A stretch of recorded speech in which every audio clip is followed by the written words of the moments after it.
ओंकार news में आपका स्वागत है। आज हम विशेष चर्चा करेंगे उन आदिवासी क्षेत्रों में जहां लोगों ने आज 75 साल में बेहतर कार्य किए हैं। देश आजाद हुआ सन 1947। लोगों की परिकल्पना थी हम आजाद हो चुके हैं, अब हम अपनी विकास स्वयं करेंगे। पर आज 75 साल बाद भी कुछ जातियां ऐसी है जो अपने अधिकार के लिए लड़ाई लड़ रहे हैं। एक बलिदान आजादी के समय दिया, दूसरी बलिदान आज 75 साल तक दे रहे हैं। क्या यह परिस्थिति शोचनीय है, दयनीय है? इसको हम जानते हैं श्री राजेश कुमार मालवीय जी से, आदिम जाति सेवक संघ सेक्रेटरी। राजेश कुमार मालवीय जी ने खासकर विशेष मध्य प्रदेश और छत्तीसगढ़ में बहुत बेहतर कार्य किया है। इन्होंने जमीनी स्तर पर उसकी समस्याओं के लिए लड़ा है। जात, जल, जमीन आदिवासी के लिए मूलभूत जरूरत है, उसके लिए उन्होंने यह लड़ाई लड़ी है। आइए उन्हीं से जानते हैं किन किन कठिनाइयों को सामना करते हुए इन्होंने यह मुकाम हासिल किया है। श्री आपने जो बैगा जनजाति के बारे में बात किया, तो बैगा जनजाति विशेषकर मध्य प्रदेश के आदिवासी क्षेत्र में और उनकी ज़्यादा संख्या अगर देखी जाए तो आपका ये डिंडोरी, मंडला, बालाघाट इन इलाकों में है। मैं थोड़ा सा मध्य प्रदेश के डिंडोरी ज़िले में जो बैगा क्षेत्र में काम हुआ है उसके बारे में मैं आपको बताऊंगा कि भारतीय आदिम जाति सेवक संघ तो एक अम्ब्रेला ऑर्गेनाइजेशन है आदिवासी क्षेत्रों में काम करने के लिए और अलग अलग संस्थाओं के साथ जुड़ी हुई है। उसी में एक NIWCYD संस्था जो है वो भी इस संस्था से जुड़ी हुई है, जो कि ग्रास रूट लेवल पर बैगाओं के बीच में काम कर रही है। और उस बैगा क्षेत्र में पिछले 3 दशक में जो काम हुआ है उसको अगर हम देखें तो 3 दशक पहले उस क्षेत्र में जब काम शुरू हुआ बैगाओं के बीच में, तो उस समय केवल 4 से 5 महीने खाने का अनाज पैदा होता था। बहुत काफ़ी एक्सप्लॉयटेशन था वहाँ पर। लेकिन उनके ज्ञान को ही लेकर के जो परंपरागत खेती है और परंपरागत बीजों को लेकर के जो काम हुआ, तो आज उनका एक 12 महीने का जो खाद्यान्न सुरक्षा है और उत्पादन है वो बढ़ा है और एक खाद्य सुरक्षा जो है वहाँ स्थापित हुई है। लेकिन मैं एक चीज इसमें बताऊंगा, बैगा खासकर अमरकंटक, मध्य प्रदेश, मंडला इस एरिया में ज्यादा है। जी हाँ। और मैंने देखा है कि अब क्या है कि उनको सरकार जो कुछ सुविधाएं दी है, इस वजह से वो अब काम करना भी छोड़ दिया है, जो उनकी रीतिगत काम थी, मतलब एक कल्चरल उनका। नहीं, ऐसी बात नहीं है। अब देखिए कि कुछ तो बदलाव आया है, उनके पहनाव में बदलाव आया है, या जो मेन स्ट्रीम में अभी मतलब समझा जाए कि अगर वो शहरों के नज़दीक पास आ चुके हैं तो उसमें कुछ चीज़ों में शिक्षा का भी कुछ प्रभाव पड़ा है, उससे कुछ बदलाव हुआ है। लेकिन वहाँ के काम के बारे में अगर देखा जाए अभी तो कुछ चीज़ों में अच्छा काम हुआ है कि एक तो जो परंपरागत बीज है उन परंपरागत बीजों के संरक्षण का अच्छा काम हुआ है। दूसरा है कि जो हम आज माइनर मिलेट्स की बात करते हैं तो वही आदिवासी क्षेत्र में विशेषकर जो पिछड़ी जनजातियां हैं, और अगर हम बैगा चेक के क्षेत्र में बात करें तो आज कोदो कुटकी जो है उसी क्षेत्र में ज़्यादा बचा है। बाकी जो प्लेन एरिया में कोदो कुटकी होता था आज से 30 साल पहले, वहाँ तो पूरा ख़त्म हो गया है। तो देखा जाए तो आदिवासी क्षेत्रों में आज अलग अलग स्पीसीज वहाँ पर लोगों ने संरक्षित किया है, जिसमें आपके कंदमूल है, फिर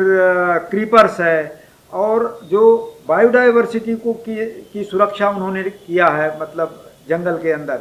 तो वो एक बहुत महत्वपूर्ण काम वहाँ पर किया है। और उस काम को देखा जाए तो जो लोगों के साथ संस्था ने मिलकर के जो काम किया उसमें एक बात अच्छी ये हुई है कि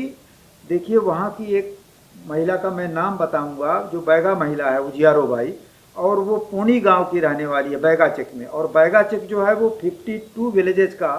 वो क्लस्टर है, मतलब डिंडोरी डिस्ट्रिक्ट का, जहाँ पर कि बैगा जनजाति का ज़्यादा पॉपुलेशन है। तो पूनी गांव की एक महिला मतलब उजियारो बाई ने जो लोगों को संगठित किया कि जंगल की सुरक्षा कैसे करना है, कौन से पेड़ को काटा जाए, किसको नहीं काटा जाए, जंगल विभाग या बाहर के माफिया किस नहीं काट पाए, तो उसकी एक उनको जो ज्ञान उनको दिया गया उस ज्ञान के आधार पर जो लड़ाई लड़ी उन्होंने,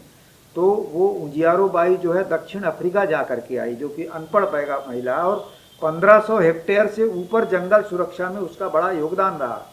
और दूसरी बात यह है कि वहाँ फॉरेस्ट्री स्टडी ग्रुप तैयार हुआ जो युवकों का है, और उन्होंने अलग अलग चीज़ों का अध्ययन किया कि जिसमें कि 60 प्रकार की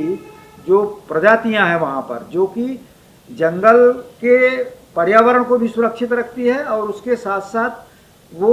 उनके आजीविका का भी स्रोत है। तो इन चीज़ों को जो बचाया है तो इसको आगे ले जाने की ज़रूरत है। तो देखिए अभी इसमें तो ऐसा है कि 2006 का आपने वन कानून की बात किया कि जो वन कानून पारित हुआ उसमें जो व्यक्तिगत दावे है, मतलब इंडिविजुअल फॉरेस्ट राइट है और दूसरा कम्युनिटी फॉरेस्ट राइट है, ये राइट्स तो मिले आदिवासी क्षेत्रों में, लेकिन उसका बहुत सारा काम अभी भी बाकी है कि जहाँ जहाँ पर मैपिंग है कि अभी काम शुरू हुआ है उसके ऊपर कि ज़मीनें जो मिली है उनको आदिवासियों को जिसके पट्टे मिले हैं व्यक्तिगत, वो ज़मीन कहाँ पर है हमारी, वो शायद उसका मैपिंग एक बहुत बड़ा चैलेंजिंग है जिसके ऊपर अभी काम की शुरुआत हुई है। दूसरा है जो सामुदायिक वन हक मिला है लोगों को, उसके मैनेजमेंट का एक बहुत बड़ा मुद्दा है कि उसको जन सहयोग के आधार पर हम वहाँ पर उस ज़मीन के ऊपर उसका प्लान कैसे तैयार करें और गवर्नमेंट की जो अलग अलग योजनाएं हैं उसके साथ कैसे कंजर्व करें। तो मैं आपको एक उदाहरण दूंगा कि अभी डिंडोरी डिस्ट्रिक्ट में जो नए कलेक्टर अभी वहाँ पर विकास मिश्रा जी आए हैं, उनसे मैं कुछ 2-3 महीने पहले मिला भी था, तो वो काफ़ी प्रयास कर रहे हैं इसके ऊपर और सामाजिक संस्थाओं को जोड़ करके और प्रशासन के अलग अलग विभाग को लेकर के वो खुद ही सवेरे 6 बजे गांव में पहुंच जाते हैं। तो अभी उन्होंने ये जो 2006 के कानून के अंतर्गत जो वन हक में ज़मीनें जो सामुदायिक और व्यक्तिगत दावे मिले हैं उसके ऊपर उन्होंने जन सहयोग के आधार पर संस्थाओं को इन्वॉल्व किया कि इसके ऊपर एक मैनेजमेंट प्लान अच्छा तैयार हो और उसमें निस्तार के साथ साथ जो पर्यावरण से संबंधित जो स्पीसीज है वो किस प्रकार से उसमें लगाए जाए और आजीविका को भी उसको किस तरीके से उसमें जोड़ा जाए जिसमें कि आजीविका भी सुरक्षित हो आदिवासियों की। देखिए अपने देश में आदिवासियों की जो एक हम तो कहेंगे कि जो आप आज ग्लोबल चैलेंज जो है कि एक जो आपका ये जो सभी तरफ जो ये जो क्लाइमेट चेंज की बात हो रही है, अब क्लाइमेट चेंज में अगर देखा जाए तो पर्यावरण को सुरक्षित करने में अगर आज सबसे ज़्यादा योगदान है तो वो आदिवासी क्षेत्रों का है। जंगलों की सुरक्षा, पर्यावरण की सुरक्षा, पानी की सुरक्षा, जल स्रोत को बढ़ाने का योगदान, ये सब जो काम हो रहा है वो आदिवासी क्षेत्र के आदिवासियों ने किया है और वो कर भी रहे हैं और उन्हीं क्षेत्रों में ये संसाधन ज़्यादा जो प्राकृतिक संपदा है वो ज़्यादा उसी क्षेत्र में बची हुई है। तो उनका योगदान तो हमको लगता है कि विश्व के क्षेत्र में उन क्षेत्रों का ज़्यादा योगदान है कि ये क्लाइमेट चेंज का जो इशू है उसमें इन सब चीज़ों को नियंत्रित करने में आदिवासी क्षेत्र का एक बहुत बड़ा योगदान है। लेकिन ये है कि उसके तरफ हमको अधिक ध्यान भी देने की आवश्यकता है कि इन प्राकृतिक संसाधन जो है उनका जो ज्ञान है, उनका जो परंपरागत जो उनकी पकड़ है, उन सब चीज़ों का प्रयोग हम किस तरीके से आगे बढ़ाएं। अब उनका जो ज्ञान है, जो प्राकृतिक ज्ञान बहुत तगड़ा है, वो कहीं ऐसा ना हो कि आगे जाकर के वो ख़त्म हो जाए। तो आने वाली पीढ़ी में उस ज्ञान को कैसे बढ़ाया जाए और आने वाली पीढ़ियां जो है इसको किस तरीके से पर्यावरण के दृष्टिकोण से देखे, इसको निरंतर शिक्षा के रूप में ले जाने की आवश्यकता है और ये उन क्षेत्रों के शैक्षणिक संस्थानों में भी इसको लागू करने की ज़रूरत है। क्योंकि जितने स्पीसीज का ज्ञान, कौन सी स्पीसीज किस काम में आएगी, उसका उपयोग क्या है, ये आदिवासी लोगों को नज़दीक से मालूम है। शायद वैज्ञानिकों को जिस पेड़ पौधों की जानकारी और उसका उपयोग किस में होना चाहिए वो ज्ञान वो आदिवासियों में है। तो उस ज्ञान को संरक्षित करके और आने वाली पीढ़ियों को उस ज्ञान से अवगत कराना नहीं, उसका कारण ये है कि वैसे बेसिक एजुकेशन तो उनको गांव के आसपास ही मिलता है। तो जब बेसिक एजुकेशन गांव के आसपास मिलता है तो वो उस एजुकेशन सिस्टम में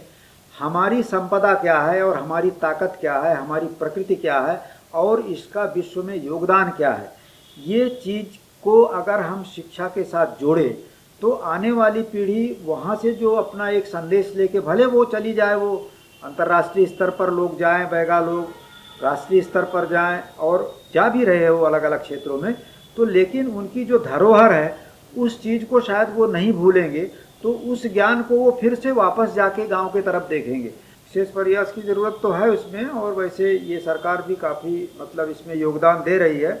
और अभी कई राज्यों में जैसे अभी वन अधिकार के ऊपर जो है नियम नहीं बने थे, कानून तो बन गया था, लेकिन अभी जैसे मध्य प्रदेश में देखा जाए तो नियम अभी बना है उसका। तो ये जो कमियां रही हैं उन कमियों को पूरा करके मतलब इनको लागू कराने की प्रक्रिया जो चल रही है। अभी जैसे पेशा है, अब पेशा जो है वो कानून बन गया 1994 का है, लेकिन लागू तो 94 में बना, लेकिन उस तरीके से वो लागू नहीं हुआ। तो वो प्राकृतिक संपदा को संरक्षित करने का ही कानून है, जो कि आदिवासियों के सहभाग से निर्णय लेने की प्रक्रिया उसमें है। तो उस कानून को भी आगे ले जाने के लिए जो प्रक्रिया चाहिए, तो हमको लगता है कि सरकार उसके ऊपर एक्टिवेट हुई है। थोड़ा समय तो लग रहा है उसमें, लेकिन इन सब चीज़ों को भी आगे ले जाने की आवश्यकता है कि जिससे कि वो हम जो एक एकीकृत विकास की बात कर रहे हैं आदिवासियों की, और विशेषकर उनकी संस्कृति को। अब आदिवासियों की जो संस्कृति है, रीति रिवाज है, त्यौहार है, परंपराएं हैं, ये सब प्राकृतिक संपदाओं के साथ जुड़ी हुई है। तो अभी आप देखिए कि अगर पूजा भी करना है तो किसी पेड़ को अपना मानते हैं, उसकी पूजा करते, मतलब वो पर्यावरण, उस पेड़ को काटना, हानि पहुंचाना उनके उसमें एक दंडनीय अपराध है। नहीं, देखिए विकास के रास्ते पर तो आ रहे, शिक्षा भी मिल रही है। अभी देखा जाए तो आदिवासी क्षेत्र से भी लोग IAS हो रहे हैं, वो पॉलिटिकल क्षेत्र में भी जा रहे हैं, नेता भी बने हैं, मंत्री भी बने, सब मतलब उस क्षेत्र में तो जा रहे हैं। तो विकास तो हो रहा है, शिक्षा के क्षेत्र में भी बढ़ोतरी हो रही है। लेकिन अभी इसमें जो मतलब उनकी संस्कृति में जो चीज़ें अच्छी है और उनका जो ज्ञान है, जो मैंने पहले भी आपको कहा कि वो एक ग्लोबल लेवल पर जो प्रश्न है अभी, उन चीज़ों को हल करने का एक जो दायरा रखता है वो आदिवासी क्षेत्र रखता है। पर्यावरण का एक बहुत बड़ा मुद्दा, उसको पर्यावरण को संतुलित करने में एक बड़ा योगदान आदिवासी क्षेत्र का है, और वो संतुलित करने में वही ज़्यादा योगदान दे सकता है। तो उस संपदा को, उन संसाधनों को की तरफ ज़्यादा ध्यान देने की ज़रूरत है और काम करने की ज़रूरत है। तो हमको लगता है कि ये सरकार उसके ऊपर ध्यान दे रही है और आगे भी जा रही है। लेकिन हमको लगता है कि और सटीकता के साथ जो लोग इसके साथ जुड़े हुए हैं उन सबको एकत्र ला करके और इस पर ज़्यादा फोकस वे में काम करने की आवश्यकता है कि जो पर्यावरण का मुद्दा या क्लाइमेट चेंज का जो मुद्दा है, अब देखिए कोदो कुटकी जो है, जो मिलेट्स के ऊपर अभी प्राइम मिनिस्टर जी ने एक बहुत अच्छा मतलब अंतर्राष्ट्रीय स्तर पर जो भारत ने अपना योगदान दिया और UNA ने उसको पूरा मोहर लगाया। तो हमारे यहाँ जो मिलेट्स है, वो मिलेट्स तो आजीविका के लिए भी है, मैंने उदर निर्वाह के लिए है, अपने मतलब वो वैद्यकीय दृष्टिकोण से भी है, न्यूट्रिशन भी है उसमें, और दूसरी बात वो है कि वो पर्यावरण को भी के अनुकूल है। इस देश ने अभी जो निर्णय लिया है कि उसको आगे बढ़ाया जाए, संरक्षित किया जाए, तो इस दिशा में भी अभी आदिवासी क्षेत्रों में पहल हुई है और इसके ऊपर बहुत ताकत लगाने की हमको लगता है ज़रूरत है कि ये जो मिलेट्स है, और आज तो बीमारियां जो फैल रही हैं वो उसी के कारण हो रही है, लेकिन मिलेट्स जो है वो तो टोटली ऑर्गेनिक है, वो तो, और वो ऐसी ज़मीन में होती है जिस ज़मीन में